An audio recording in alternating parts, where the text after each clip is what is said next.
Hello friends, I welcome you all in this नए session के अंदर हम आपका स्वागत करते हैं, जिसके अंदर हम बात कर रहे हैं आपका पार्ट बी, जो कि आपके जीपीएससी एएमपी एग्जाम का एक बहुत इंपॉर्टेंट सेक्शन है।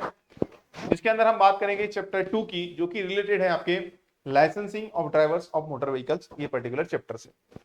अब होता यह है कि इसके अंदर हमने इसके पहले सभी चीजें देख रखी है। सिर्फ और सिर्फ आपका जो सेक्शन 12 था वो हमने यहाँ पे सेपरेटली कंसिडर किया है। सर सेपरेटली कंसिडर क्यों किया? सेपरेटली कंसिडर इसीलिए किया कि सेक्शन 12 जो है वो रिलेटेड है आपके मोटर ड्राइविंग स्कूल से, और उसके अंदर जितने भी सेंट्रल मोटर व्हीकल रूल्स उसके रिलेटेड है, सेक्शन 12 से रिलेटेड है, वो सारे हम यहाँ पे जो है कवर करने वाले हैं एक पर्टिकुलर चैप्टर सेशन के अंदर। जिससे होगा ये कि आप अगर ये पूरा सेशन देखोगे तो मोटर ड्राइविंग स्कूल से रिलेटेड जितने भी प्रोविजंस है, जितनी भी चीजें हैं आपकी जो है एक ही लेक्चर के अंदर सारा चीज जो है वो कवर हो जाएगा। उसको सेपरेटली या फिर यहाँ पे आपको अलग से उसको देखने की जरूरत नहीं है। तो आइए स्टार्ट करते हैं हमारा सेशन, जो कि रिलेटेड है आपके मोटर ड्राइविंग स्कूल से। तो सेशन की स्टार्टिंग होती है यहाँ पे आपका सेक्शन 12 से। सेक्शन 12 जो है क्या कहता है, देखो सेक्शन 12 का हेडिंग है यहाँ पे licensing and regulations of motor driving training school, या फिर इसको हम ड्राइविंग स्कूल बोलते हैं शॉर्ट फॉर्म में, क्योंकि अब ये जो प्रोनाउंसिएशन है वो बार बार यहाँ पे इस लेक्चर के अंदर आएगा, तो हम उसको शॉर्ट में क्या बोलते हैं, ड्राइविंग स्कूल। चलो स्टार्ट करते हैं सब सेक्शन 1 से।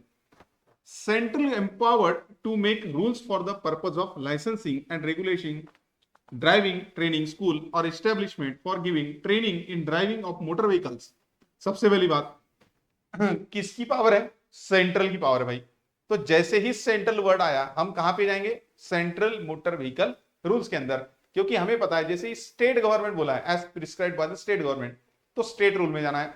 As prescribed by the central government, सीधा जाएंगे सेंट्रल गवर्नमेंट के रूल्स के अंदर। तो हमें इसके जितने भी प्रोविजंस है कहां पे मिलने वाले हैं? वो मिलने वाले हैं आपको आपके सीएमवीआर के अंदर। ठीक है, बात करते हैं आगे। This driving training schools are controlled by the state government, control करेगा स्टेट गवर्नमेंट, बट इसके रिलेटेड इसका लाइसेंस देना है, इसका सिलेबस क्या होना चाहिए, उसका ड्यूरेशन कितना होना चाहिए, इसको इसके लिए अगर आपको फॉर्म 11 में इसका जो लाइसेंस आपको मिलता है, ऑथोराइजेशन मिलता है, ऑथोराइजेशन के लिए आपको कितना फी पे करना है, वो ऑथोराइजेशन के लिए आपको किसके पास अप्लाई करना है, ये सब सारी चीजें जो है वो कौन आपको बताएगा? वो बताएगा आपका सेंट्रल गवर्नमेंट, और कंट्रोल में ये चीजें रहेगी स्टेट गवर्नमेंट की। ठीक है, आगे बात करते हैं। Sub section 2, such rules may provide for all or any of the following matter. उस रूल्स के अंदर क्या क्या चीजें होगी उसकी बात करेंगे। देखो सीएमवीआर 24, सीएमवीआर 24 क्या बोला मैंने? सीधा हम जाएंगे सीएमवीआर में। तो यहां से आपका जो है सभी जो रूल्स है रिलेटेड टू ड्राइविंग स्कूल वो यहां से स्टार्ट होता है। कैसे होता है देखते हैं। देखो इसका हेडिंग है यहाँ पे ड्राइविंग स्कूल एंड एस्टेब्लिशमेंट। सब rule 1, a licence in form 11 required to be obtained by a person from the licensing authority for giving training in driving of motor vehicles। मतलब अगर आप कोई भी ड्राइविंग स्कूल खोलना चाहते हो तो आपको जो है फॉर्म 11 में जो है उससे परमिशन लेनी होगी कि मैं वही ड्राइविंग स्कूल चलाना चाहता हूं, तो मुझे परमिशन चाहिए, या फिर उसको हम ऑथोराइजेशन बोलते हैं। फॉर्म 11 में मिलता है, और कहां पे मिलेगा? तो आपको मिलेगा लाइसेंसिंग अथॉरिटी के पास में। उसके पास आप उसके रिलेटेड आपको फॉर्म फिलअप करना है, एप्लीकेशन करना है, रिलेटेड फीस भरनी है, और फिर जो है वो ऑथोराइजेशन आपको मिलेगा इन फॉर्म 11। उसके विदाउट विदाउट फॉर्म 11 जो है आप जो है यहाँ पे ड्राइविंग स्कूल जो है स्टार्ट नहीं कर सकते। बाकी दूसरी बात करते हैं। Licensing authority for the driving training school is not below the rank of regional transport officer. मतलब ये कि आरटीओ से जो भी छोटे वाले, मतलब या फिर जो भी उनके जूनियर्स हैं, पर्टिकुलरली यहाँ पे रीजनल ट्रांसपोर्ट ऑफिसर आरटीओ की बात की गई है। तो आरटीओ जो है लाइसेंसिंग अथॉरिटी होता है किसके लिए? तो जब आप मोटर ड्राइविंग स्कूल का लाइसेंस निकालना चाहते हो तो उसके लिए आरटीओ जो है वो लाइसेंसिंग अथॉरिटी होता है। उसके नीचे जो भी आरटीओ एआरटीओ होते हैं, इंस्पेक्टर होते हैं, असिस्टेंट इंस्पेक्टर होते हैं, उनको यहाँ पे ये अथॉरिटी नहीं दी गई है। ये भी चीज ध्यान में रखना, ये इंपॉर्टेंट करो, थोड़ा सा यहाँ पे इंपॉर्टेंट करना है। लाइसेंसिंग अथॉरिटी कौन है? तो RTO, regional transport officer. Next sub rule 2, an application for the grant or renewal of licence is required to be made in form 12। मतलब देखो एप्लीकेशन कैसे करना है? फॉर्म नंबर 12 में एप्लीकेशन करना है। ऑथोराइजेशन किस में मिलेगा? फॉर्म 11 में मिलेगा। और अगर वो लाइसेंस एक्सपायर्ड होता है तो भाई उसके लिए रिन्यूअल करना है, तो रिन्यूअल करना है फॉर्म 13 में। ठीक है, लाइसेंस देखो एप्लीकेशन फॉर ग्रांट 12, रिन्यूअल के लिए फॉर्म 13, रिन्यूअल के लिए 13 और ग्रांट के लिए 12। और आपको ऑथोराइजेशन किस में मिलेगा, तो फॉर्म 11 में मिलेगा। थोड़ा सा उल्टा है, वो चीज आप ध्यान में रखेंगे। To the licensing authority accompanied by appropriate fee as specified in CMVR 32, तो इसके लिए जो है आपको जो है फीस को पे करना पड़ेगा, जो कि सीएमवीआर 32 में आपको दी गई होगी। आगे बात करेंगे, for considering an application for grant or renewal of licence for driving training school following matters are required to be considered by the licensing authority. मतलब जब आपने एप्लीकेशन किया, उससे रिलेटेड फीस भरी, उसके रिलेटेड जो भी डॉक्यूमेंट्स है वो साथ में लगाए हैं, तो होगा ये कि जब आपका फॉर्म देखा जाएगा, उसका वेरिफिकेशन होगा या फिर उसकी स्क्रूटिनी होगी, तो उस टाइम पे कौन से मैटर्स जो है वो लाइसेंसिंग अथॉरिटी कंसीडर करने वाली है। तो कौन से मैटर्स है देखते हैं। सबसे पहला, application and staff working under him are having a good moral character. मतलब आपको यहाँ पे जो है पुलिस वेरिफिकेशन कराना होगा।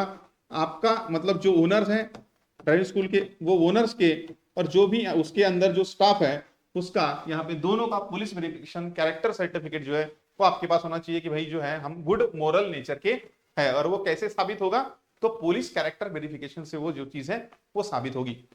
नेक्स्ट है, and are qualified to give a driving training. मतलब उसके पास रिक्वायर्ड क्वालिफिकेशन भी होना चाहिए, ठीक है। Next, driving training school premises is either own और टेकन ऑन लीज। खुद का होना चाहिए या फिर भाड़े से लिया होना चाहिए, लीज पे होना चाहिए जो भी प्रीमाइसेस है वो। नहीं तो ऐसा नहीं है कि भाई प्रीमाइसेस मेरा भी नहीं है, किसी दूसरे के प्रीमाइसेस पे मैं क्या कर रहा हूँ, कब्जा कर रहा हूँ, वहां पे ड्राइविंग स्कूल डाल रहा हूँ, या फिर जो गवर्नमेंट की जगह है उसके ऊपर मैं कब्जा कर रहा हूँ, वहां पे ड्राइविंग स्कूल डाल रहा हूँ। तो ऐसा नहीं होगा, आइदर आपकी खुद की जगह होनी चाहिए या फिर आइदर आपने उसको लीज पे लेना चाहिए किसी दूसरे से, तो वहां पे भी आप ड्राइविंग स्कूल लगा सकते हो। By the applicant in his name having adequate provision for conducting or lecture and demonstration of the models। मतलब वो जगह भी जो कितनी होनी चाहिए, तो जगह ऐसी होनी चाहिए कि वहां पे हम लेक्चर भी ले सकते हैं और आपको वो डेमोन्स्ट्रेशन देना है, जो व्हीकल के पार्ट्स होते हैं ना उसका डेमोन्स्ट्रेशन देना होता है, तो डेमोन्स्ट्रेशन देने के लिए भी वहां पे सेपरेट जगह होनी चाहिए। आगे बात करेंगे, सीएमवीआर 24 में ही है हम, ठीक है। Financial resources of the proposed driving training school are sufficient to provide for its continued maintenance. मतलब उसके पास इतना पैसा भी होना चाहिए कि रेगुलर जो मेंटेनेंस है वो कर पाए, ठीक है। तो ऐसा नहीं कि भाई ड्राइविंग स्कूल डाल दिया फिर छोड़ दिया कि चलो अब तो कुछ जरूरत नहीं, मेंटेनेंस कराना है नहीं कराना है, तो ऐसा नहीं होगा। रेगुलरली उसका मेंटेनेंस कराना होगा। मेंटेनेंस का मतलब ये कि व्हीकल आप चलाओगे, उसके ऊपर ड्राइविंग प्रैक्टिस कराओगे, तो उसका भी मेंटेनेंस है और बाकी जो भी डॉक्यूमेंटेशन है ना उसका भी मेंटेनेंस की यहाँ पे बात कर रहे हैं, ठीक है। ये सीएमवीआर 24 है आपका, कंफ्यूज नहीं होना है, इसको थोड़ा सा लिख देते हैं।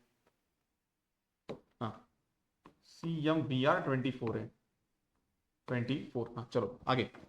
Applicant for driving training school owns and maintains a minimum of one vehicle each of the type in which the training is given to the candidate। मतलब है कि अगर आप ड्राइविंग स्कूल डाल रहे हो तो ड्राइविंग स्कूल के लिए भी उसके अंदर, इधर देखो, हाँ ड्राइविंग स्कूल के लिए भी यहाँ पे जो है, जैसे कि फॉर एग्जांपल ड्राइविंग स्कूल में डाल रहा हूं, तो यहाँ पे पूछा जाता है कि भाई ड्राइविंग आप जो देने वाले हैं ड्राइविंग स्कूल के अंदर वो कौन से क्लासेस की देने वाले हैं। जैसे कि क्लास हुआ हमारा motorcycle with gear, motorcycle without gear, light motor vehicle, heavy या फिर ट्रांसपोर्ट व्हीकल। तो ऐसे डिफरेंट क्लासेस के लिए जो है वो आपको ये जो ड्राइविंग स्कूल का जो सर्टिफिकेट है फॉर्म 11 में जो मिलता है ऑथोराइजेशन, वो दिया जाता है। और उसके ऊपर ना क्लासेस लिखे होंगे कि एमसीडब्ल्यूजी के लिए वैलिड है, मोटरसाइकिल विदाउट गियर के लिए वैलिड है, एलएमवी के लिए वैलिड है, या फिर हेवी या फिर ट्रांसपोर्ट व्हीकल के लिए वैलिड है। तो बोला ये जा रहा है कि आपके पास मिनिमम, जैसे कि फॉर एग्जांपल आपको फॉर्म 11 निकालना है जो कि मोटरसाइकिल की ट्रेनिंग देगा, जो कि मोटरसाइकिल विदाउट गियर की ट्रेनिंग देगा और वो एलएमवी की ट्रेनिंग देगा, हेवी का नहीं निकालना है।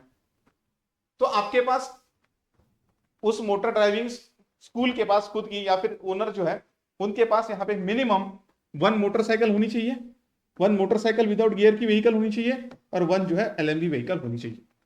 और ये व्हीकल्स के नंबर्स जो है ना भैया, ये नंबर्स आपको फॉर्म 11 में दिख जाएंगे, वहां पे उसको फिल करना होता है। ये अब ये प्रैक्टिकल चीज है भाई, हमने देखा है तो हम बोल रहे हैं, ये आपको किताब में नहीं मिलेगा सीएमवीआर के या फिर एमवी एक्ट के, पर मिनिमम एक व्हीकल उसके पास होनी चाहिए और उस व्हीकल के नंबर जो है वो फॉर्म 11 में वहां पे एंट्री उसकी की जाती है कि भाई ये व्हीकल के ऊपर ये ड्राइविंग स्कूल ओनर जो है वो जो भी पर्सन है या फिर जो कैंडिडेट्स है उसको जो है ड्राइविंग ट्रेनिंग प्रोवाइड करेगा, इस तरीके से। प्रीवियस चलता है इस तरीके। हाँ चलो आगे। Vehicles use for training required to have a dual control. देखो ड्यूअल कंट्रोल होना चाहिए सबसे बात, पर ड्यूअल कंट्रोल को एक्सेप्शन क्या है, तो एक्सेप्शन है उसके लिए कि अगर मोटरसाइकिल है तो उसके लिए ड्यूअल कंट्रोल नहीं हो सकता। तो मोटरसाइकिल को छोड़ के जितने भी व्हीकल्स है ना भैया, उसके लिए जो है ड्यूअल कंट्रोल होनी चाहिए।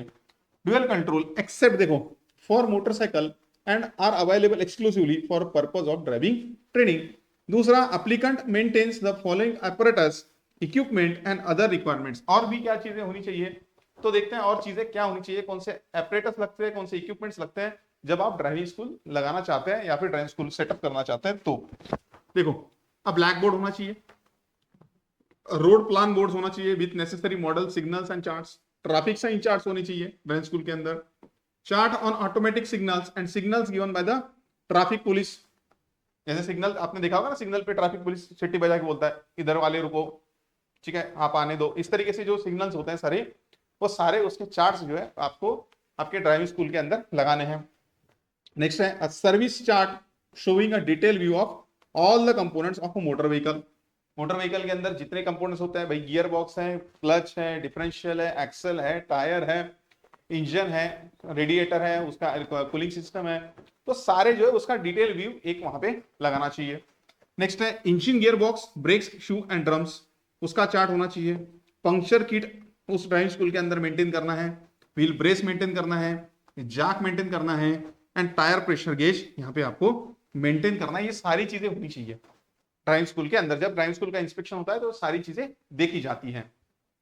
आगे बात करेंगे और क्या होना चाहिए, तो और उसके अंदर होना चाहिए spanner, a set of each fix spanner, box spanner, screwdriver, screw spanner and hammer, driving instruction manual, benches and tables for trainers, collection of books. तो बुक्स कौन कौन सी होनी चाहिए, तो मोटर व्हीकल लॉस की books, laws relating to motor vehicles, road safety से related book, traffic regulation से related book.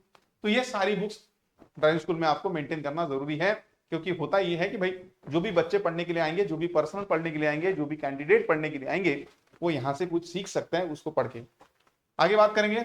Next, a fully equipped first aid box, ये चीज भी यहां पे होनी चाहिए। ठीक है, इतनी सारी चीजें आपके पास होनी चाहिए, तब जाके जो है आप ड्राइविंग स्कूल को सेटअप कर सकते हो। आगे बढ़ते हैं, नेक्स्ट चीज पढ़ना है, क्या है भाई, अप्लीकेंट और any member of the staff employed by him for giving training possesses the following qualification। जैसे कि यहाँ पे आपने देखा होगा ना कि उसके पास कुछ क्वालिफिकेशंस होनी चाहिए, इधर देखा हमने, देखो character and are qualified to give a driving training. तो ये क्वालिफिकेशंस क्या है, ये कौन से क्वालिफिकेशंस है कि जिनके पास होनी चाहिए, तो वो क्वालिफिकेशंस की हम बात करेंगे कि कौन से क्वालिफिकेशन उसके स्टाफ के पास या फिर जो भी ड्राइविंग स्कूल का ओनर है उसके पास मिनिमम कौन से क्वालिफिकेशन होने चाहिए, तभी जाके जो है वो यहाँ पे जो है ड्राइविंग स्कूल को लगा सकता है, उसको चला सकता है। हाँ देखो अभी, हाँ इधर है, क्या है भाई, देखो minimum education of qualification is pass in 10th standard, पहला चीज 10th स्टैंडर्ड में पास होना चाहिए। दूसरा, a certificate course in motor mechanics or higher qualification in mechanical engineering. Certificate course of motor mechanic मतलब ITI, ITI in motor mechanic होना चाहिए, या फिर आईटीआई के बाद आपके पास पॉलिटेक्निक का सर्टिफिकेट है, डिप्लोमा, तो भी चलेगा, या फिर इसके बाद किसी ने डिग्री की है तो भी चलेगी। मतलब मिनिमम क्वालिफिकेशन हुए आईटीआई, और आईटीआई में कौन सा है, course in a motor mechanic with a minimum driving experience of 5 years. उसके बाद मिनिमम 5 इयर्स का ड्राइविंग एक्सपीरियंस होना चाहिए। शॉर्ट में बात करेंगे तो पिछले 5 साल से पहले का लाइसेंस आपके पास होना चाहिए ड्राइविंग व्हीकल का। नेक्स्ट है knowledge of traffic science and regulations, ability to demonstrate and explain function of different component parts of the vehicle।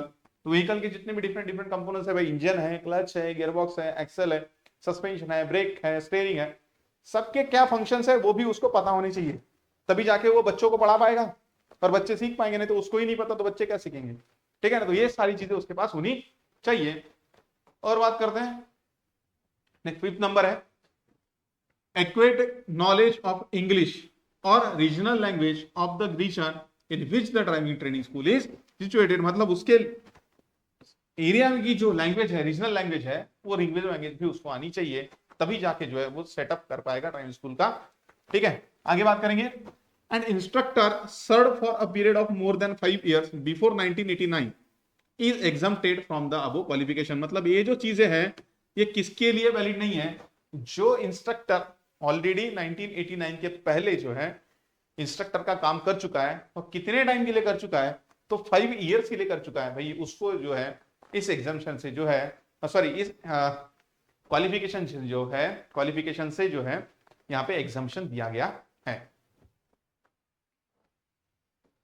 आगे बढ़ते हैं। क्या चीज है भाई? सब रूल 4, लाइसेंसिंग अथॉरिटी में ग्रांट और renew a licence in form 11। Licence किस में मिलेगा आपको? फॉर्म 11 में मिलेगा, या फिर आप उसको ऑथराइजेशन बोलोगे। within a period of 90 days from the receipt of the application after satisfying that the applicant has complied with all the requirement। मतलब इसके पहले जो रिक्वायरमेंट हमने बात की वो सारी रिक्वायरमेंट अगर कंप्लीट करता है एप्लीकेंट, तो विद इन 90 डेज जो है आपको लाइसेंसिंग अथॉरिटी जो है वो फॉर्म 11 में जो है ऑथोराइजेशन देगी, उसकी परमिशन देगी कि भाई आप जो है ड्राइविंग स्कूल लगा सकते हो, चला सकते हो। Sub rule 5, licensing authority should not refuse an application unless the applicant is given an opportunity of being heard। मतलब है कि अगर लाइसेंसिंग अथॉरिटी को एप्लीकेशन रिफ्यूज करना है, रिजेक्ट करना है, तो पहले उसको कैंडिडेट को सुनना पड़ेगा, उसकी साइड सुननी पड़ेगी, तभी जाके उसकी साइड सुनने के बाद और कुछ सोच विचार होगा कि भाई चलो इसका सही है, गलत है, जो भी है, और उसके बाद जो है फिर आगे की प्रोसीजर होगी। अगर लाइसेंसिंग अथॉरिटी को अगर एप्लीकेशन रिजेक्ट करना है तो पहले जिसने भी एप्लीकेशन किया था उसकी साइड सुनना पड़ेगा। ऐसा नहीं है कि भाई उसका कुछ हमने सुना ही नहीं और हमने सीधा उस चीज को रिजेक्ट कर दिया, ऐसा नहीं होगा। आगे बात करते हैं। As per rule 25 a licence granted in form 11 is valid for 5 years. इसको थोड़ा सा आईएमपी करते हैं भाई, 3 स्टार लगाते हैं। क्यों? क्योंकि सर ये ऑलरेडी पूछा गया है, ठीक है, ऑलरेडी आस्क्ड, ये ऑलरेडी इसको हमारी एग्जाम में पूछा गया है, ठीक है, ऑलरेडी आस्क्ड। आगे, is to be renewed on application in form 13। भैया 13 में एप्लीकेशन करना है रिन्यूअल के लिए, जब 5 साल कंप्लीट हो गए तो 13 में रिन्यूअल के लिए अप्लाई करना है। Made to the licensing authority not less than 60 days before the date of expiry. मतलब एक्सपायरी को 60 दिन अगर बचते हैं तो उसके बाद जो है आप जो है अप्लाई कर सकते हो। जैसे कि फॉर एग्जांपल भैया कंसीडर करो ना 15 अगस्त 2024 वो एक्सपायर हो रहा है, तो आप जो है एक्सपायर हो रहा है, तो आप जो है इसके पहले 60 दिन, अगस्त के पहले जुलाई, उसके पहले जून, तो 16 जून 2024 के बाद आप कहीं भी कहां पे भी यहाँ पे इसको अप्लाई कर सकते हो। इसके पहले अप्लाई नहीं कर सकते, इसके पहले अगर आप जाएंगे तो इसके पहले आप अप्लाई नहीं कर सकते, ठीक है, ये केस है। नेक्स्ट है, validity of this licence is subjected to the fulfilling of the criteria prescribed by the state government on an annual basis. मतलब ये कि अगर आप ये क्राइटेरिया फॉलो नहीं करते तो स्टेट गवर्नमेंट जिसने आपको लाइसेंस दिया है इन फॉर्म 11 वो आपका लाइसेंस कैंसिल कर सकता है, ठीक है, वो लाइसेंस आपका कैंसिल भी कर सकता है। आगे बढ़ते हैं, नेक्स्ट चीज बात करते हैं। देखो सब rule 1 CMVR 26, if at any time a licensing granted under sub rule 4 of rule 24 is lost or destroyed। मतलब आपका जो ये फॉर्म 11 है भैया, ये जो फॉर्म 11 है ये गुम जाता है या खराब होता है, कुछ भी चीज हो सकती है, तो क्या करना है? The holder of licence shall forthwith intimate loss to the licensing authority. मतलब उसने जैसे उसको पता चला कि भाई ये लाइसेंस मेरे पास नहीं है, गुम गया है, या फिर जो भी चीजें खराब हो चुका है, तो वैसे ही उसने क्या करना चाहिए? लाइसेंसिंग अथॉरिटी को उसके बारे में बताना है कि भैया ये जो लाइसेंस है मेरे से गुम हो चुका है। आगे, which granted the license and shall apply in writing to the said authority for a duplicate। और जैसे ही आप बताओगे कि मेरा गुम हो चुका है तो आपके पास तो होना चाहिए, क्योंकि उसको जेरोक्स लगा के आपको ड्राइविंग स्कूल के अंदर लगाना होता है कि भाई इसके अकॉर्डिंग, जैसे मेडिकल में आपने देखा होगा कि मेडिकल में लगाते हैं कि चलो भाई इसके अकॉर्डिंग हम जो है ये जो प्रोफेशन है ये कर रहा है मेडिकल, हमने इसके रिलेटेड जो है सेटअप किया है। वैसे ही ये चीज जो है आपको ड्राइविंग स्कूल के अंदर लगानी होती है, जेरोक्स निकाल के उसको फ्रेम वेम लगा के, तो उसके लिए तो उसको चाहिए होगा ना, तो फिर उसके लिए वो क्या करेगा कि डुप्लीकेट जो है उसके लिए अप्लाई करेगा, और अप्लाई करने के बाद में डुप्लीकेट कॉपी उसको दी जाएगी। On receipt of an application along with the appropriate fee as prescribed in CMVR 32, the licensing authority shall issue a duplicate licence clearly marked duplicate, red अक्षर से वहां पे उसके ऊपर जो है डुप्लीकेट लिखा जाएगा, और फिर वो जो एप्लीकेंट है उस कॉपी को अपने ड्राइविंग स्कूल के अंदर लगा सकता है। बट एक ध्यान में रखना कि उसकी वैलिडिटी, जितनी वैलिडिटी बची होगी उतनी ही उसको मिलेगी। जैसे कि फॉर एग्जांपल टोटल वैलिडिटी कितनी होती है 5 साल की, और 2 साल के बाद में वो गुम हो गया, तो आगे जब मैं डुप्लीकेट निकालूंगा तो उसकी वैलिडिटी भी सिर्फ और सिर्फ 3 साल की ही मुझे मिलेगी, क्योंकि ऑलरेडी 2 साल कंप्लीट हो चुके हैं। आगे बात करते हैं।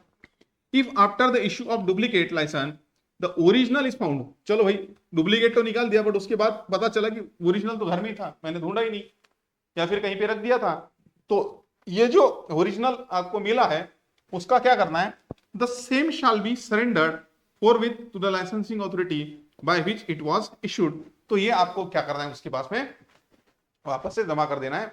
2 लाइसेंस आप नहीं रख सकते एट ए टाइम आपके पास। क्लियर? ओके, एक ही चीज को रखना है, एक वापस करना है आपको। नेक्स्ट बात करते हैं। Holder of licence of driving training school is to be observe following requirement. किसको? Holder of licence of driving training school, मतलब ये किसके लिए बात कर रहे हैं, ओनर के लिए बात की जा रही है। जो भी ओनर है उसके लिए क्या करना चाहिए? सबसे पहले register in the form 14 to be maintained on an annual basis. भैया रजिस्टर मेंटेन करना है फॉर्म 14 में। फॉर्म 14 एक स्टैंडर्ड फॉर्म है जो कि आपको सीएमबीआर में मिल जाएगा, एक फॉर्मेट है, उसके अंदर आप उसको क्या करना है, कंटिन्यूअसली जो है इंफॉर्मेशन अपडेट करनी है। वो किसके रिलेटेड होता है फॉर्म 14? तो रिलेटेड होता है electronically on a portal and alphabetical list of the names of the student admitted during the year. मतलब 14 के अंदर हम क्या अपडेट करते हैं, तो कितने स्टूडेंट ने हमारे वहां पे एनरोल किया है, कितने स्टूडेंट जो है हमसे ड्राइविंग ट्रेनिंग सीख रहे हैं, उसका अल्फाबेटिकली ऑर्डर से उसके नेम यहाँ पे सेट किए जाते हैं फॉर्म 14 में, जो ऑनलाइन होता है, इलेक्ट्रॉनिक फॉर्म में होता है। आगे बात करते हैं। Conduct the training course according to the syllabus specified in rule 31। तो इसकी जो ड्राइविंग ट्रेनिंग जो ओनर देगा, जो होल्डर ऑफ लाइसेंस देगा, उसका सिलेबस क्या होना चाहिए, वो रूल 31 में यहां पे दिया गया है। आगे बात करेंगे। Certificate in form 5 to be issued to every student who has completed the course. तो जैसे ही सभी जो लोग हैं वो यहाँ पे कोर्स कंप्लीट करेंगे, तो उसको सर्टिफिकेट इन फॉर्म 5 जो है वो यहाँ पे उसको देना होगा, क्योंकि वो बताएगा, सर्टिफिकेट इन फॉर्म 5 बताएगा कि भाई इसने जो है हमारे ड्राइविंग स्कूल से ये वाला जो पर्टिकुलर क्लास है इसकी ड्राइविंग ट्रेनिंग लिया है, कैसा वो वहां पे ये सर्टिफाई करके देते हैं। नेक्स्ट है, without the prior approval in writing of the licensing authority not to shift the school from the premises mention in the licence. मतलब ये जो फॉर्म 11 में आपको जो लाइसेंस मिल रहा है, ये लाइसेंस के ऊपर आपके एड्रेस भी लिखा होता है, तो इस एड्रेस से दूसरी जगह जो है आप आपकी स्कूल जो है वो शिफ्ट नहीं कर सकते जब तक आप लाइसेंसिंग अथॉरिटी को उसके साथ उस तरीके से एप्लीकेशन नहीं करते, तब तक आप जो है इस एड्रेस से दूसरी जगह आपकी स्कूल को शिफ्ट नहीं कर सकते। दूसरी चीज, premises of the school and the record and register maintain by it to keep open at all reasonable times for inspection by the licensing authority. तो जब जब लाइसेंसिंग अथॉरिटी चाहती है तब तक वो वहां पे जाके इंस्पेक्शन कर सकती है, सारे जो चीजें इसने मेंटेन की है उसको देख सकती है। तो उसको क्या करना है, हर बार जब भी लाइसेंसिंग अथॉरिटी या फिर उससे उसका कोई आदमी, उसका कोई ऑफिसर वहां पे जाता है इंस्पेक्शन के लिए, तो उसके साथ पहले तो कोऑपरेट करना है, दूसरी चीज उसको ये सारे रिकॉर्ड जो है वो दिखाने होंगे।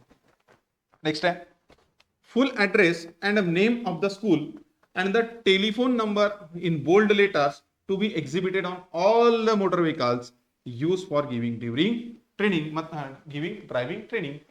जितनी भी व्हीकल्स ये यूज कर रहा है बच्चों को सिखाने के लिए, वो सारी व्हीकल्स पे पहले तो ड्राइविंग स्कूल का नाम होना चाहिए, दूसरा तो ड्राइविंग स्कूल का यहाँ पे एड्रेस होना चाहिए, तीसरा तो मोबाइल नंबर होना चाहिए, जो भी ओनर है उस ड्राइविंग स्कूल का उसका मोबाइल नंबर होना चाहिए, और चौथी बात उसमें उसके बाद टेलीफोन नंबर भी होना चाहिए ड्राइविंग स्कूल का। ये सारी चीजें उसके ऊपर लिखनी है। ये लिखनी इसीलिए है कि अगर कल चल के देखो ड्राइविंग स्कूल की व्हीकल का कहाँ यूज होता है, ड्राइविंग ट्रेनिंग सीखने के लिए। अगर कोई बंदा सीखते सीखते अगर वहां पे कुछ एक्सीडेंट होता है तो उसकी इंफॉर्मेशन उसको ओनर को मिलनी चाहिए, या फिर लोगों को तो पता चले कि भाई ये ड्राइविंग जो व्हीकल है वो किस ड्राइविंग स्कूल की है, इसीलिए ये सारी चीजें उसके ऊपर लिखना जरूरी होता है।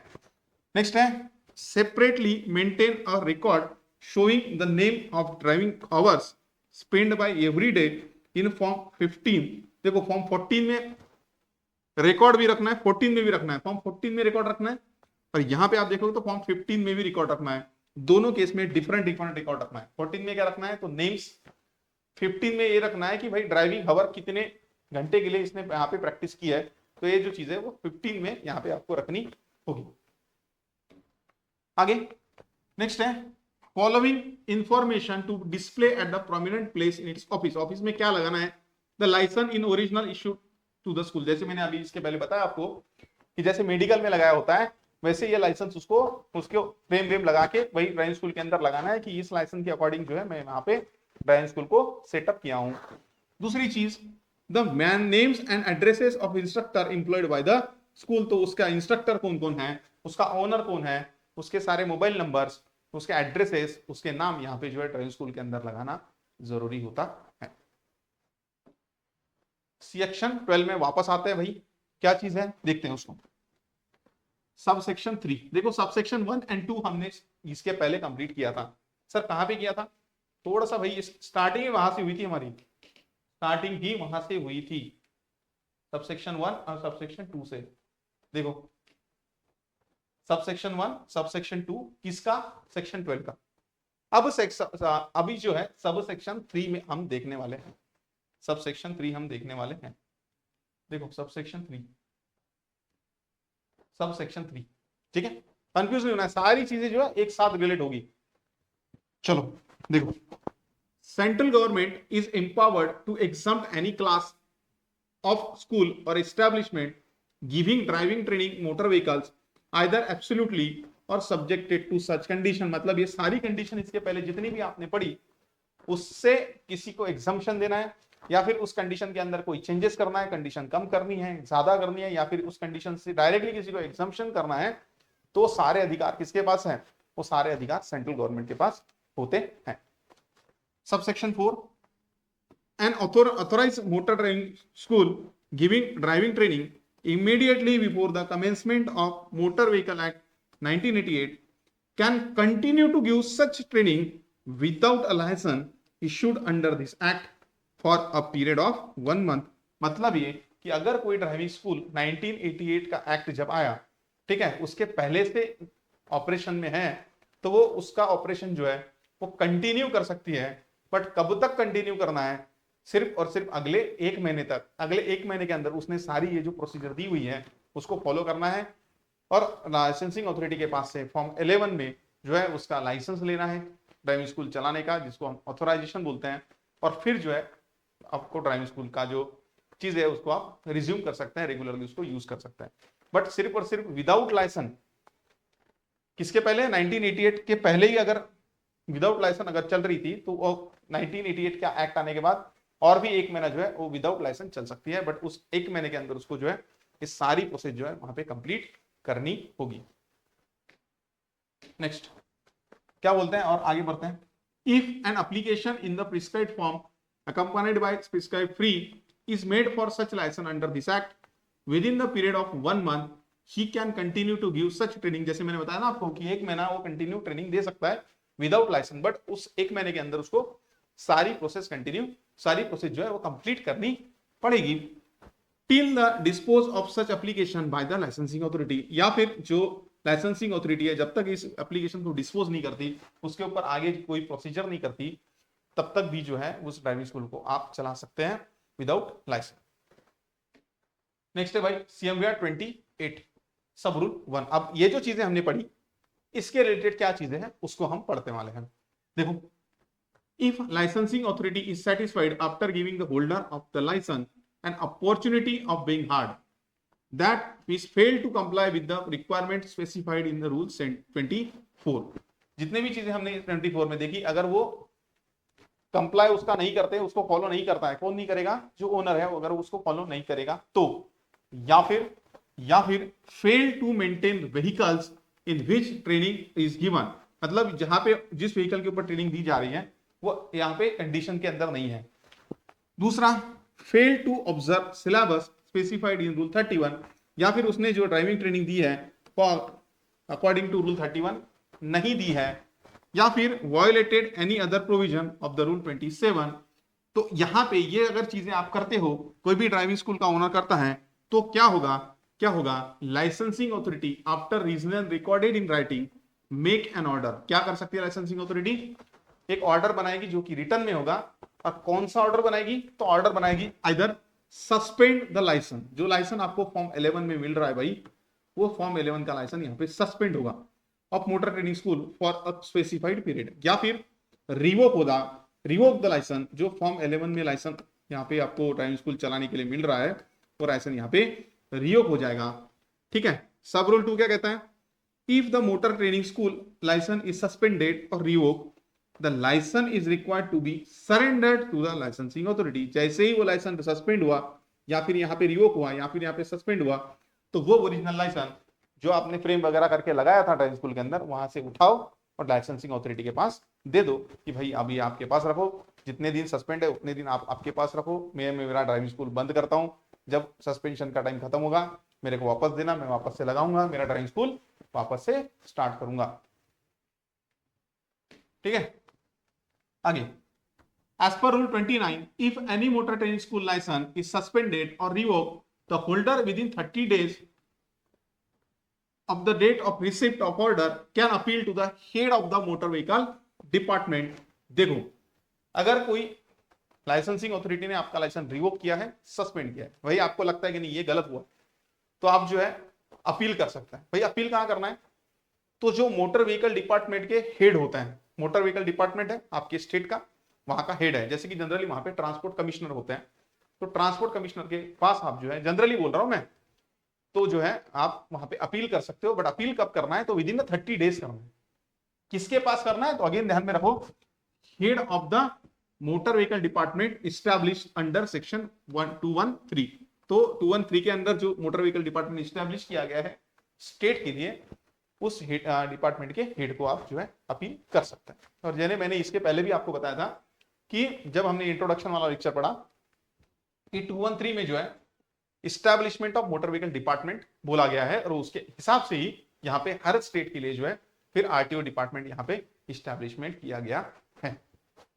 ये भी जनरल नॉलेज आपके पास होना चाहिए भाई, ठीक है ना। Okay, CMVR 30 sub rule 1, an appeal is required to be made in duplicate. भाई ये अपील की जैसे हमने बात की कि आपको हेड ऑफ द डिपार्टमेंट के पास करनी है, तो किस तरीके से करनी है?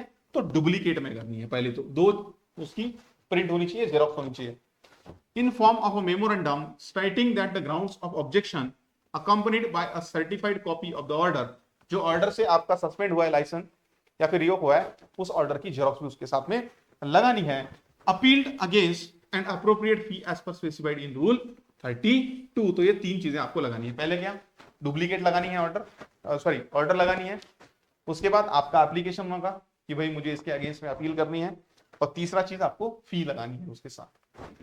नेक्स्ट है appellate authority after giving an opportunity to the parties to be heard. मतलब दोनों को यहाँ पे जो अपीलेट अथॉरिटी है दोनों की बात सुनेगी, जो पर्सन होगा उसकी बात सुनी जाएगी, जो लाइसेंसिंग अथॉरिटी ने लाइसेंस सस्पेंड किया है, कैंसिल किया है, उसकी बात सुनी जाएगी।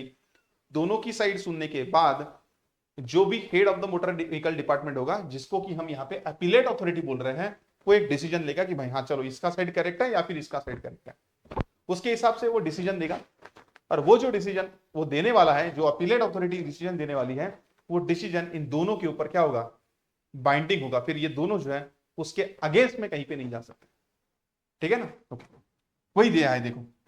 And after further inquiry in this regard pass appropriate order. कौन करेगा ऑर्डर पास? तो आपका यहाँ पे अपीलेट अथॉरिटी ऑर्डर पास करेगा within a period of 45 days from the date of receipt of such appeal. तो 45 डेज के अंदर उसके अगेंस्ट में जो है वो ऑर्डर यहाँ पे मिलने वाला है, अपीलेट अथॉरिटी ऑर्डर देने वाली है। आगे CMVR 31, यहाँ पे सिलेबस दिया हुआ है। CMVR 31 में सिलेबस दिया हुआ है। क्या क्या सिलेबस है देखना। Syllabus for driving training of the motor driving school is laid down in 31। क्या क्या सिलेबस है? सबसे पहले driving theory, traffic education, light vehicle driving practices, vehicle mechanism and repair, medium and heavy motor vehicle driving theory number 2, traffic education number 2। और क्या चीजें हैं? Public relation for drivers, heavy vehicles driving practice, fire hazard, vehicle maintenance, first aid, ये सारी चीजें जो है owner या फिर जो भी इंस्ट्रक्टर होगा उसने जो है, जो भी अप्लीकेंट्स है या फिर जो भी कैंडिडेट्स है जो ड्राइविंग ट्रेनिंग सीख रहे हैं उनको सिखानी चाहिए। किसके अकॉर्डिंग? According to rule 31। ये सारी चीजें जो है आपको सीखनी है और उसी के बाद जो है आप जो है आपका जो लाइसेंस है वो यहाँ पे निकाल सकते हैं। आपको पूरा नॉलेज आ गया, इस तरीके से यहाँ पे देखा जाएगा। Lessons for training drivers of non transport vehicles to cover parts A, B, C, F, G and K. क्या बोला? ए बी सी एफ जी के, ए बी सी एफ जी के। देखो ये आपका ए, यहां पे इस तरीके से लिखे ए बी सी डी, इसको ई बोलते हैं, E F G H I J and के। तो देखो नॉन ट्रांसपोर्ट के लिए ए बी सी एफ जी के, ए बी सी एफ जी और के, ये सारी चीजें नॉन ट्रांसपोर्ट के लिए आपको पढ़नी है। ठीक है, सिलेबस भी पूरा दिया है पहली बार, और फिर जो चीजें नॉन ट्रांसपोर्ट के लिए अप्लीकेबल है उसके यहाँ पे आपको जो अल्फाबेट्स है वो दिए हैं। Next, and the training period should not be less than 21 days. देखो ध्यान में रखना, एनटी के लिए, नॉन ट्रांसपोर्ट के लिए 21 डेज का ट्रेनिंग पीरियड होना चाहिए मिनिमम। नेक्स्ट है, in case of motorcycles if it is sufficient to portion of part C of syllabus is covered। Motorcycle का अगर लाइसेंस निकालना है तो उसके लिए सिर्फ और सिर्फ जो है ये जो है ये पार्ट सी कवर अगर होगा तो ऐसा बोला जाएगा कि सिलेबस कंप्लीट हो चुका है। ठीक है, नेक्स्ट सब रूल 3 क्या कहता है भैया? Lessons for training drivers of transport vehicle, जो कि हेवी व्हीकल्स होती है, इसके लिए कौन से पार्ट कवर करने हैं? E F G H I जे के ऑफ द सिलेबस। क्या बोला था इसके पहले? देखो इधर देखो अभी, हाँ, ए किसके लिए चाहिए? लाइट के लिए। बी किसके लिए चाहिए? लाइट के लिए। ये मोटरसाइकिल के लिए और लाइट के लिए। ठीक है, A B C F light vehicle के लिए, लाइट व्हीकल के लिए इधर लिख देते हैं। देखो आपके नोट्स में आपको लिखना है, ये किसके लिए चाहिए? लाइट व्हीकल के लिए, और ये किसके लिए चाहिए? लाइट व्हीकल के लिए। ठीक है, अब हेवी के लिए क्या क्या चीजें चाहिए? तो हेवी के लिए चाहिए मुझे E F G H I जे के, तो ई से लेके बाद में सभी चीजें। हाँ देखो, अब ई से लेके ई कहां पे चाहिए? हेवी के लिए, यहां पे हेवी के लिए एफ भी चाहिए। नेक्स्ट है भाई, ये जो चीज है हेवी के लिए चाहिए, सारी चीजें यहां तक हेवी के लिए मुझे चाहिए। तो ये सिलेबस हुआ आपका कंप्लीट। लाइट मोटर व्हीकल्स के लिए सिलेबस डिफरेंट है, हेवी के लिए सिलेबस डिफरेंट है, मोटरसाइकिल के लिए सिलेबस डिफरेंट है। ठीक है, हाँ क्या बोलते हैं और देखो, and the training period should not be less than 30 days. तो टीआर लाइसेंस अगर आप निकालना चाहते हो तो 30 डेज का टाइमिंग लगता है, और एनटी अगर निकालना चाहते हो तो 21 डेज का टाइमिंग लगता है। This provision is not applicable to drivers holding driving license to drive a medium goods vehicle or medium passenger vehicle and who were undergone these lessons after the commencement of these rules। मतलब है कि ये जो सारी चीजें हमने देखी कि भाई किसके लिए कौन सा सिलेबस होना चाहिए, वो चीजें अगर आप टीआर का लाइसेंस निकालते हो तो ऑब्वियसली उसके पहले आपके पास मीडियम मोटर व्हीकल का या फिर लाइट मोटर व्हीकल का लाइसेंस होता है। सर ये कैसे बोल रहे हो सर आप? अरे भाई इधर देखो मैं क्या बोल रहा हूं, अगर आपको ट्रांसपोर्ट का लाइसेंस निकालना है, तो उसके पहले आपके पास एलएमवी का लाइसेंस होना चाहिए ना। सर ये कहां पे पढ़ा है आपने? अरे भाई इसके पहले हमने देखा कि जब आप टीआर का लाइसेंस निकालना चाहते हो तो आपके पास मिनिमम 1 साल का उसके पहले का लाइसेंस होना चाहिए। पहले आपको एलएमवी निकालना है, फिर एलएमवी का 1 ईयर का एक्सपीरियंस होने के बाद आप जो है इसके लिए अप्लाई कर सकते हो। तो इसका सीधा सा मतलब ये हुआ कि जब आप एलएमवी निकालोगे तो उसके बाद ही आप टीआर निकालोगे। तो टीआर निकालते टाइम पे आपके पास एक्सपीरियंस है ड्राइविंग का, ऐसे समझा जाएगा ना। तो होता यह है कि टीआर के रिलेशन में आपको जो है सिलेबस यहाँ पे कम होता है। सर सिलेबस कम कैसे हो गया? अरे भैया लाइट मोटर व्हीकल तो पहले आपने कवर करके रखा था ना ऑलरेडी, अब सिर्फ आपको कवर कौन सा करना है, हेवी के लिए या फिर ट्रांस के लिए, इतना ही सिलेबस आपको यहाँ पे कवर करना होगा, ठीक है ना। हाँ, कंफ्यूज नहीं होना, देखो आप बहुत कंफ्यूज होते हैं, ठीक है ना। प्रीवियस चलते हैं, हाँ ये चीज, तो इसके लिए जो चीज है ये अप्लीकेबल नहीं होगी।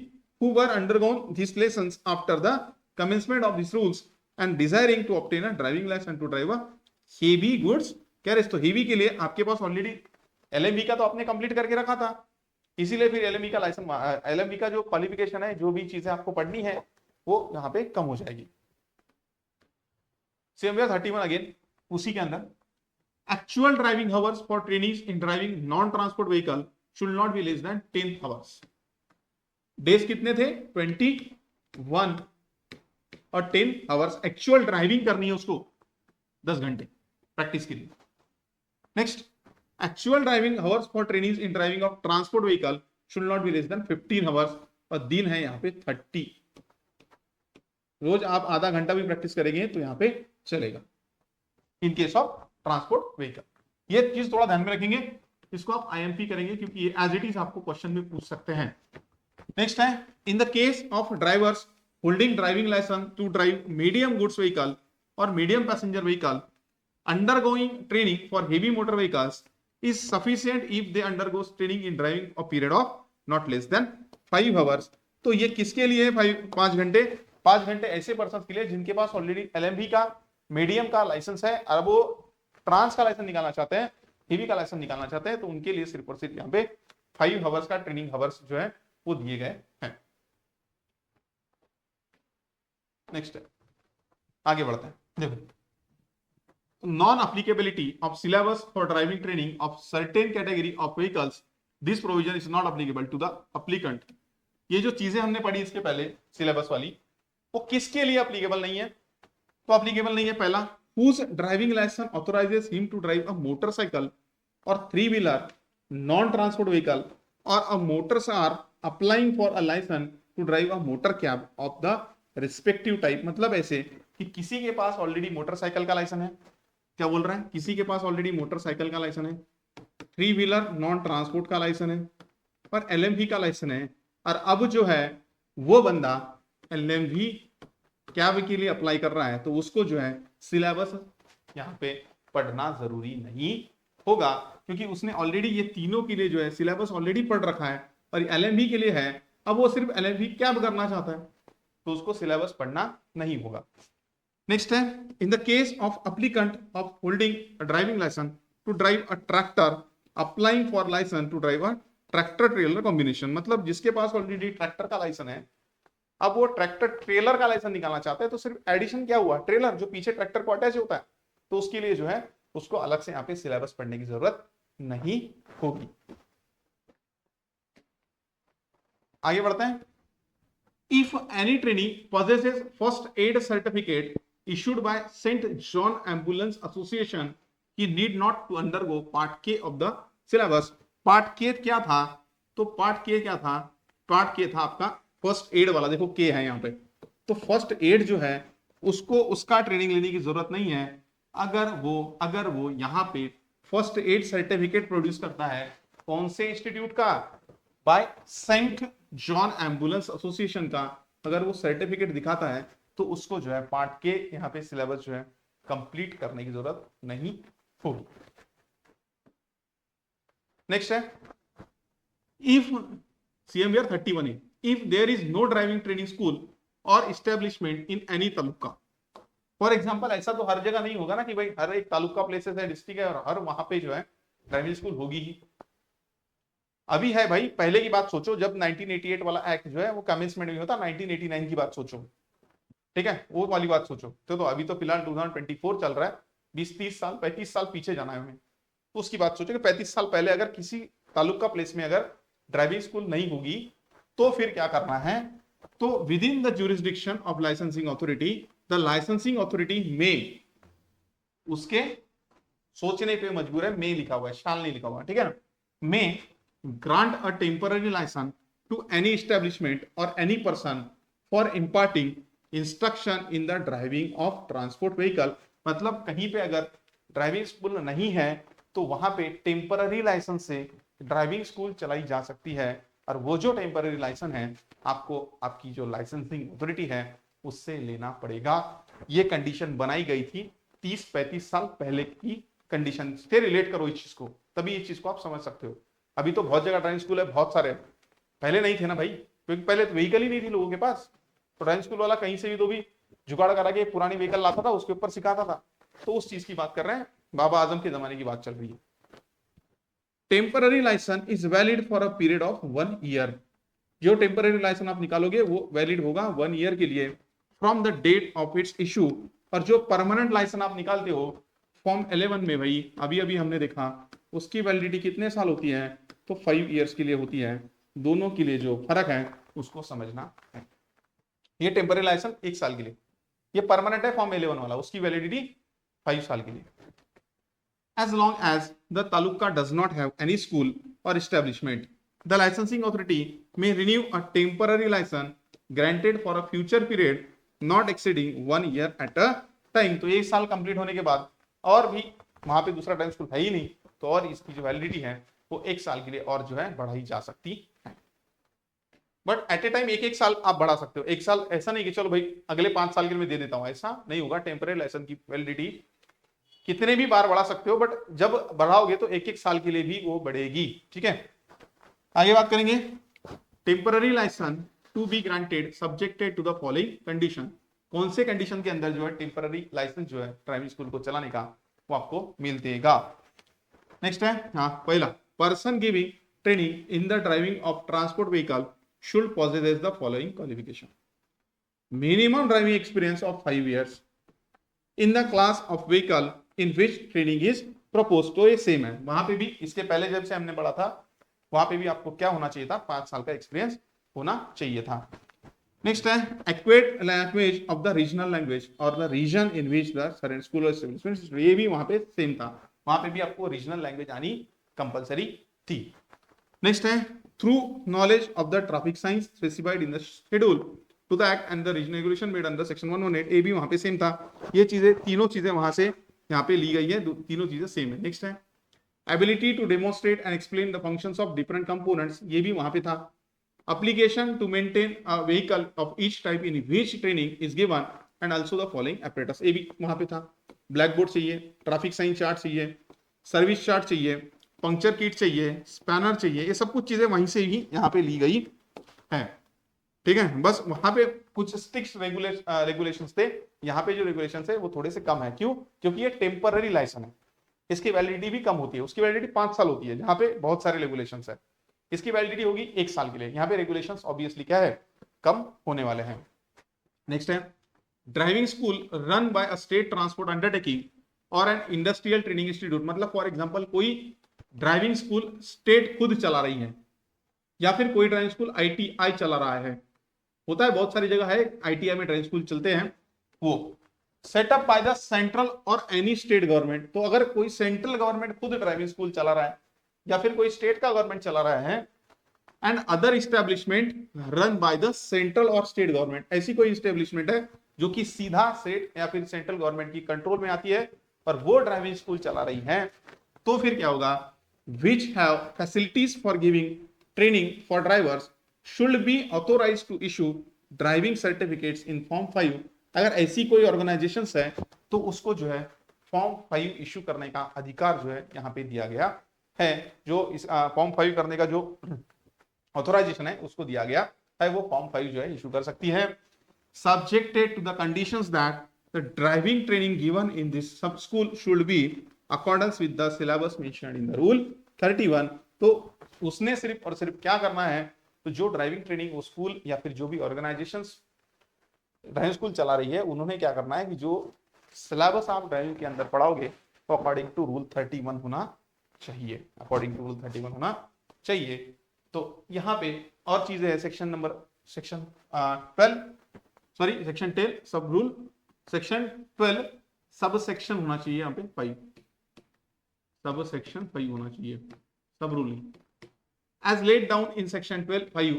If any motor training school is accredited by a body notified by the central government and any person who has successfully completed a training module at accredited training school covering a particular type of motor vehicle is eligible to obtain a driving license for that type of motor vehicle। मतलब ये कि ये तो हुआ driving school की बात। अब यहाँ पे बात कर रहा है एक्रीडेटेड ड्राइविंग ट्रेनिंग सेंटर की। तो ड्राइविंग ट्रेनिंग सेंटर एक कंसेप्ट बहुत अलग है ड्राइविंग स्कूल से, बट होता वैसे ही है। उसका एक एक्सपांशन मॉडल है, उसका अपडेटेड वर्जन है, ऐसे आप बोल सकते हो। तो अगर कोई कैंडिडेट वहां से यहाँ जो है ड्राइविंग ट्रेनिंग कंप्लीट करता है तो उसको क्या है, क्या बोला गया, देखो, if any motor driving school is accredited by body notified by the central government and any person who has successfully completed training module at accredited driving training centre.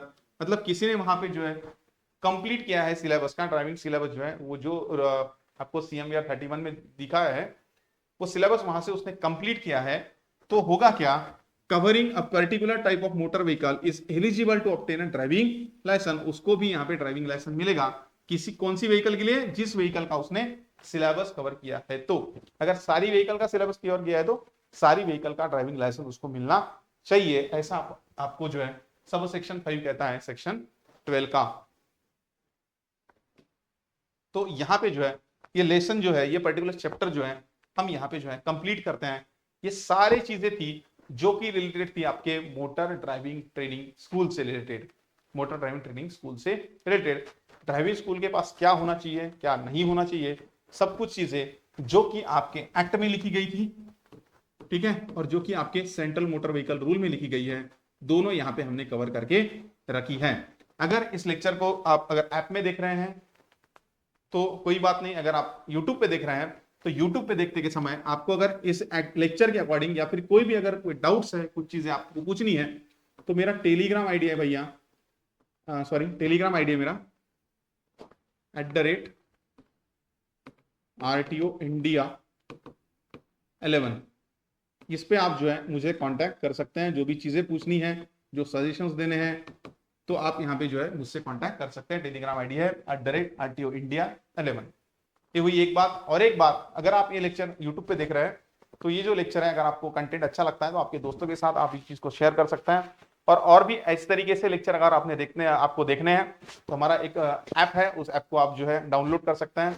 App को डाउनलोड करने की लिंक जो है आपको इस particular lecture के जो details हैं जिसके उसके अंदर मिल जाएगी। तो चलिए, यहाँ तक आपने मुझे सुना, अच्छा लगा। जो भी चीजें आप जो है कमेंट में बोल सकते हैं, जो भी रिस्पॉन्स है आपका कमेंट आपको दे सकते हैं, उस रिस्पॉन्स के रिलेटेड आप कमेंट दे सकते हैं।